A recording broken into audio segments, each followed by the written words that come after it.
மொபைலும் சரி, டிவியும் சரி 24 ஹவர்ஸ் நீங்க பார்த்து அப்படியே உங்களோட நேரத்த வீணடிக்கவே செய்யாதீங்க.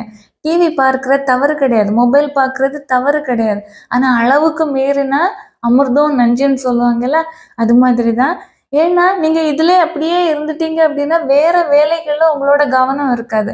உங்களோட வாழ்க்கையில அடுத்தது என்ன செய்யலாம் அப்படின்னு உள்ள சிந்தனைக்கு கொண்டு போகாது. ஒரு அடிமை மாதிரி உங்கள ஒரே இடத்துல வச்சிரும். அது ஒரு எலக்ட்ரானிக் திங்ஸ் தான். உங்களுக்கு பார்க்குற நேரம் நீங்க தான் அத கண்ட்ரோல் பண்ணது மாதிரி இருக்கும். ஆனா நிஜம் அது கிடையாது. அதுதான் உங்கள கண்ட்ரோல் பண்ணுது. ஃபுல்லா தனக்கு பக்கம் ஈர்த்து அப்படி வச்சுக்கிட்டே இருக்கும். உங்களே அறியாம நீங்க அதுக்கு அடிமை ஆகிக்கிட்டே இருப்பீங்க. அதனால மொபைல் யூஸ் பண்ணுங்க, தவறு கிடையாது. டிவியும் பார்க்கலாம். ஆனா குறிப்பிட்ட ஒரு நேரம் ஒதுக்குங்க.